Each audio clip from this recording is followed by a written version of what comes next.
Hi, I'm Dr. Ed Feinberg, Director of the online World Academy of Restorative Dentistry. And I've been a public speaker for most of my 45 years in dentistry. For the last 35 years, I've been giving presentations to dental audiences all over the country. And I have a divine mission to help my dental colleagues because of the unique gift I was given. This gift is priceless, and it is my duty to share it with others, especially since so many of my colleagues are having difficulty with crown and bridge work. What is the gift? It is the training that I received from Dr. Elliot Feinberg, my father and mentor, in conjunction with the knowledge that I have accumulated during the course of my career. My father was an absolute master in full mouth rehabilitation and full coverage restorative dentistry, and he was way ahead of his time. He was definitely on the path that full coverage restorative dentistry should be taking. My father was also a larger than life public speaker. He was admired for his speaking ability and charisma. I cowered in his presence during those early years whenever I was called upon to speak. I was a terrible speaker, but my dad once confided in me that he wasn't always a great speaker. Most speaking skills are, in fact, acquired and not genetically predetermined. Ralph Waldo Emerson once remarked that all the great speakers were once bad speakers. I became a full-fledged dentist at the tender age of 24, and I was as shy as a deer in the headlights and deathly afraid of speaking in front of crowds. I joined my father in practice the following year and was immediately enrolled in the Ninth District Dental Association. Of course, being my father's son, Dental Association officers naturally expected me to be a speaking prodigy, but nothing could have been further from the truth. No sooner had I joined the Ninth District Dental Association, I got volunteered for the membership committee. In my first year, I contributed absolutely nothing. And despite that fact, the officers made me the chairman of the entire committee the following year, despite the fact that there was no evidence that I was even competent. I was forced to rise to the occasion because I didn't want to be an embarrassment. It must have worked because for the next 17 years, I was membership chairman. As membership chair, it was my duty to give the orientation to the new members joining the Ninth in order to enlighten them about the Dental Association and make them feel welcome. So the orientations took place at evening board meetings in an adjacent room, and it was the custom for the membership chair to whisk away several officers and board members and deposit them in front of the new members and to tell them about different aspects of the association. I didn't feel comfortable with this arrangement because I knew exactly squat about the Dental Association, and I didn't even know how to answer the most basic questions that new members would ask me. I hated getting up in front of them because I was so unprepared. I had to do something because the status quo was simply intolerable. I came up with the idea of creating a membership slide carousel that covered all aspects of the tripartite association, national, state, and local. My committee members and I created 100 posters with cut and paste like you see here that told the story of the association. And in those days, there were no computers, so the presentations were conducted with slides that were organized in carousels. And this was much more difficult to do than PowerPoint. So I remember that one day, Dr. Don Einbinder, who was the then photographer for the Ninth District, met me one day at headquarters, and we hung each poster on the wall, and he photographed them. And later on, we made some professionally made slides as well. When the slide carousel was complete, I arranged for the new members to be inducted at the general meetings, luncheons, instead of the evening board meetings. So I introduced each new member individually to their new colleagues. So they had the opportunity to not only see the Knight's great continuing education program, but also to experience the unique camaraderie that the Ninth District has. I gave that presentation so many times that I quickly became very adept at giving it. And once I felt confident and prepared, I began to love doing the new member orientations and looking forward to them. And it's funny how just a little bit of preparation and practice can make such a huge difference. Speaking about membership to speaking about other topics was not such a great leap.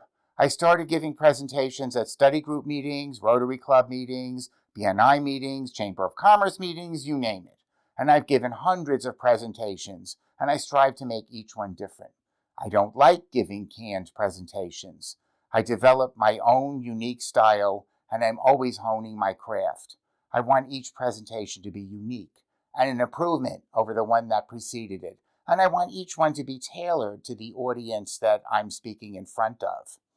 My friends and colleagues are amazed that I'm able to give 6-hour presentations and still not cover all the material that I bring with me. Don't you get nervous, they ask? Most of them cannot even imagine giving such presentations. Jerry Seinfeld jokes that the fear of public speaking, aka glossophobia, is the number one fear, and people are more afraid of speaking in front of crowds than they are of death. It's the number 2 fear on the internet. Fear of flying is number 1. So do I get nervous? Heck yes. If I wasn't a little bit nervous, I wouldn't be any good. And the nervousness happens because I deeply care. I desperately want my audience to get the most out of what I'm showing them.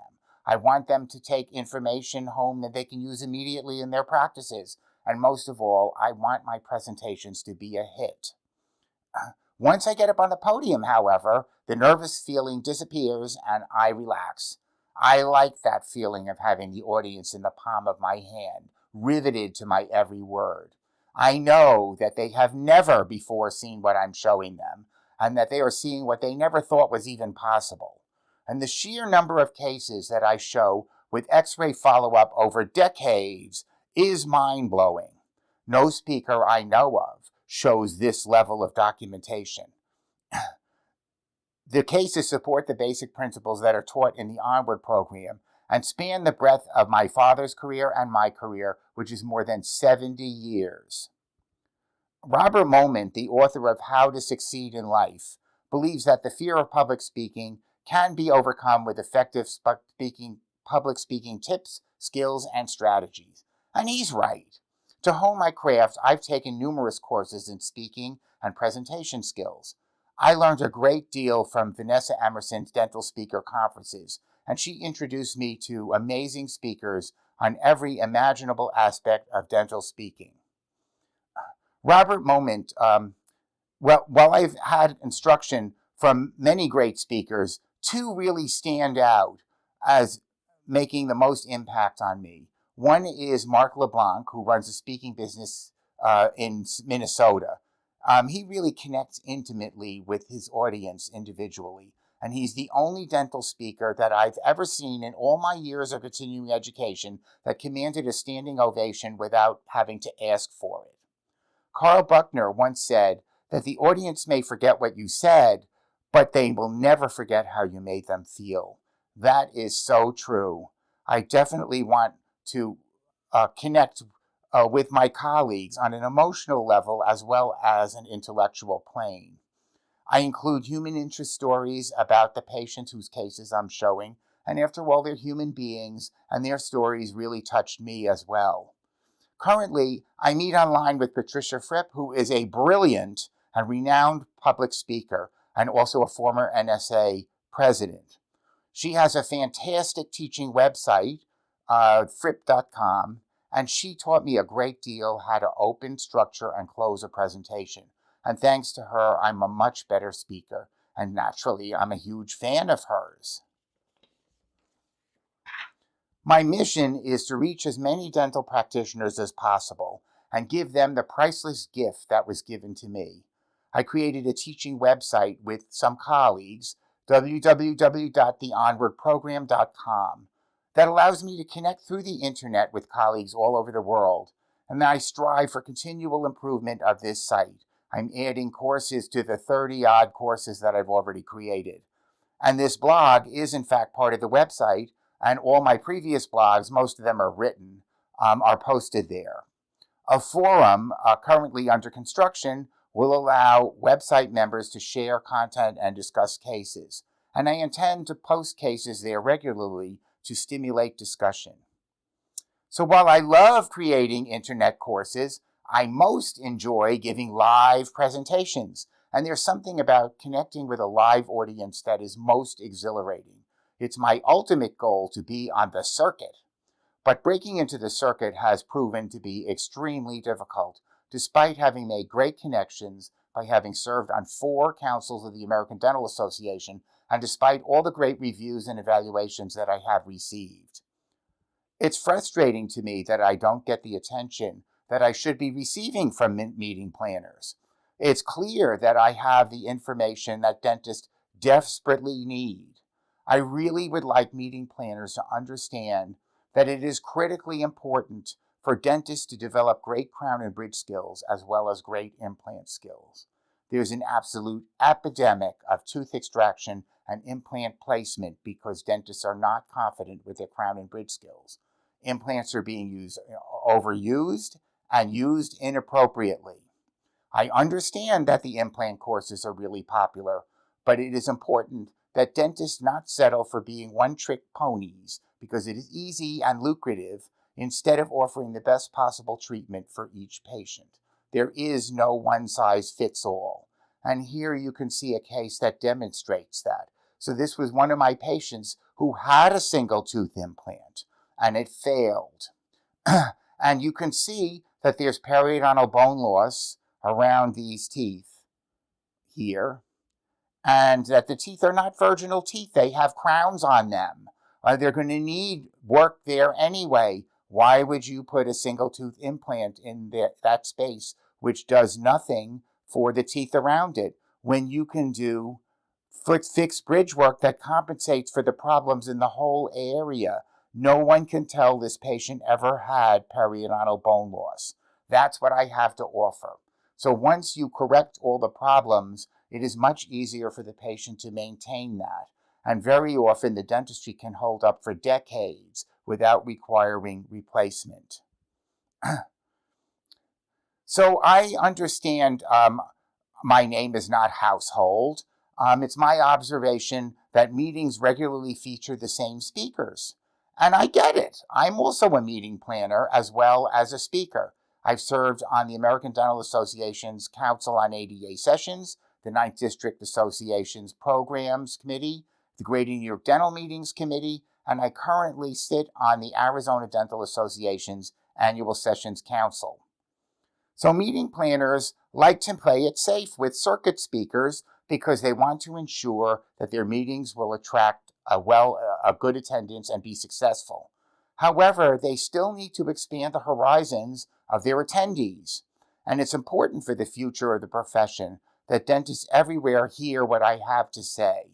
So I am now going to speak through the largest megaphone that I can think of. Attention meeting planners. I have the goods on the shelf, and I can fill it in at a moment's notice should I be needed. I am very worthy of your consideration, and I promise to deliver a presentation that will not be forgotten.